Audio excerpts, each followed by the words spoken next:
अभी क्या अंदर एसडीपीओ साहब के पास आए थे, भ्रामक खबर जो चली थी उसको लेकर के सभी तमाम ट्रक ऑनर आप लोग आए, क्या अंदर बातचीत हुई?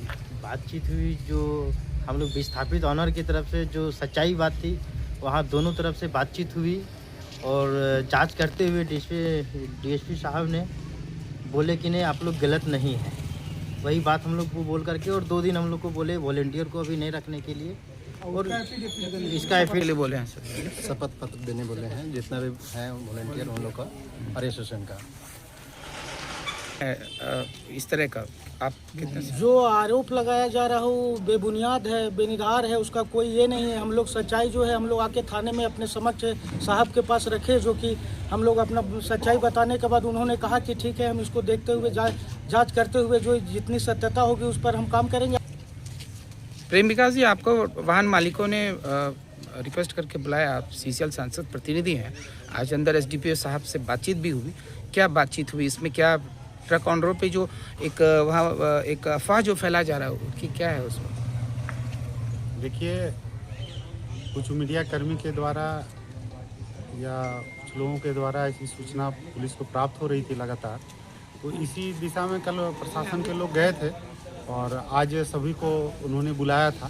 तो आज उन्होंने बहुत बारीकी से चीज़ों का जांच किया और उन्होंने ये स्पष्ट किया है कि कहीं से भी 1 रुपया का कहीं पे कोई उस क्षेत्र में मतलब कोई भी लेन देन नहीं होना चाहिए। अगर कोई पैसे का लेन देन अगर हुआ, अवैध पैसे का लेन देन, तो प्रशासन उस पर कार्रवाई करेगी।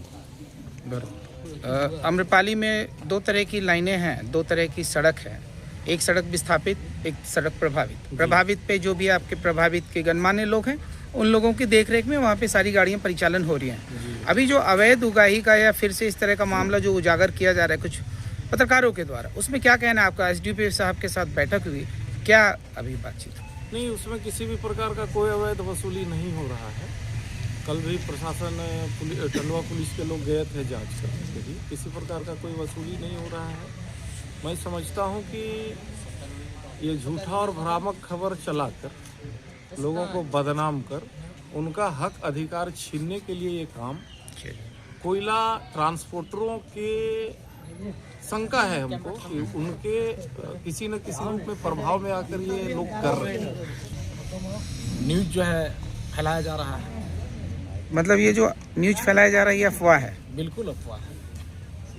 हम सभी गाड़ी मालिक एफिडेविट करके देने के लिए तैयार है। किस तरह का एफिडेविट? मतलब जो हम लोग को 1 रुपया कहीं से कोई उगाही नहीं है। उगाही नहीं? बिल्कुल नहीं। अच्छा, और जो वॉलेंटियर्स वहाँ पे रह रहे हैं गाड़ी के परिचालन के लिए, उनको क्या किस पारदर्शी तरीके से क्या है उसमें? हम लोग सभी ऑनर मिल करके उनको दिहाड़ी मजदूर टाइप के हम लोग पेमेंट करते हैं। जैसे आप गाड़ी में ट्रक और खलासी रखते हैं, ड्राइवर और खलासी, जस्ट लाइक दैट। तो आपने देखा अभी हम टंडवा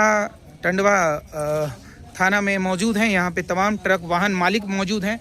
कुछ दिनों पूर्व से एक अफवाह खबरों में प्रकाशित किया जा रहा था, अफवाह खबर की आम्रपाली कोल परियोजना में जो है सो किसी तरह की अवैध उगाही का कार्य चल रहा है, जिसके आलोक में तमाम जितने भी वाहन मालिक थे वो अभी एसडीपीओ साहब का ऑफिस टंडवा में आए हैं और यहाँ आने के बाद तमाम ट्रक वाहन मालिक उनसे मिले भी हैं और जो इनके पास जो कागजात थे, एसोसिएशन जो इन्होंने अभी एक बनाया है, हालांकि वो अभी रजिस्टर्ड नहीं करवाया, लेकिन रजिस्टर्ड करवाने की बात को उनके प्रस्ताव में लिया गया है, उस कार्य को भी करवा लिया जाएगा।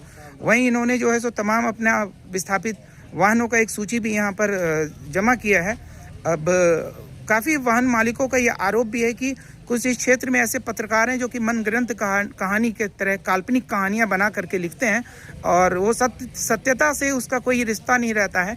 तो वाहन मालिकों का ऐसे पत्रकारों को एक रिक्वेस्ट है कि कोई भी आप खबर को चलाएं, बेशक चलाएं, अपनी कलम को आगे बढ़ाएं और जांच पड़ताल के साथ बढ़ाएं। एक पड़ताल उसमें ज़रूरी है। हाँ बोलिए ना, क्या बोल रहे हैं? हम लोग वैसे पत्रकार को मनहानि के तहत एफआईआर भी करेंगे। कैसे पत्रकार को? अगर बेबुनियाद अपना न्यूज चलाते हैं अपना मन गढ़ल अनुसार से, तो वैसे में हम लोग पत्रकार को सुन करके और एफआईआर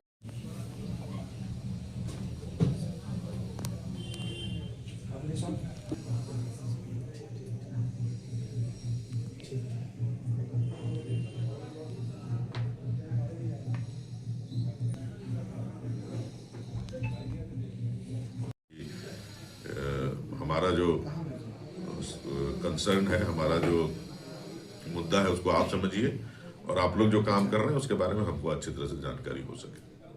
सूचना मिल रही थी कि आम्रपाली गेट नंबर 1 पे कुछ ऐसे असामाजिक तत्व है जिनके द्वारा वहाँ पे गाड़ियों को कतार लगाने के नाम पे या एंट्री कराने के नाम पे अवैध वसूली की जा रही है।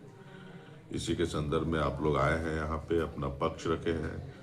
हम लोग जो डिस्कशन किए हैं उसमें ये बातें आई है कि हम लोग उसको ज़्यादा ट्रांसपेरेंट बनाएंगे, पारदर्शी बनाएंगे। आप लोगों ने अपना पक्ष रखा, आप लोगों ने बताया कि आप लोगों की तरफ से इस तरह की चीज़ें नहीं की जा रही हैं और इसमें आपका दोष नहीं है। आपकी बातें सुनी गई हैं और हम लोगों ने ये डिसीजंस लिया है कि इसको ज़्यादा ट्रांसपेरेंट बनाएंगे, ज़्यादा पारदर्शी बनाएंगे इसको। और एक स्पष्ट जो पुलिस की तरफ से हम आपको मैसेज देना चाह रहे थे कि इस तरह का किसी भी तरह का इस तरह का कोई प्रैक्टिस वहाँ पे नहीं होना चाहिए जिसमें कि किसी भी ट्रक वाले से किसी तरह का कोई भी बहाना करके या सीधे तौर पे उससे किसी तरह से पैसा का मांग किया जा रहा हो। तो हम लोग आप लोगों के साथ में संपर्क में रहेंगे और एक ऐसा सिस्टम बनाएंगे कि वहाँ पे ट्रांसपेरेंसी हो और अगर इस तरह का कोई प्रैक्टिस वहाँ पे किया जा रहा है तो पुलिस कार्रवाई करेगी। और अगर आप लोग बिल्कुल पारदर्शी तरीके से और अच्छे तरीके से वहाँ पे चीज़ों का संचालन कर रहे हैं तो हम लोग चाहेंगे कि अच्छे तरीके से ये संचालन चलता रहे।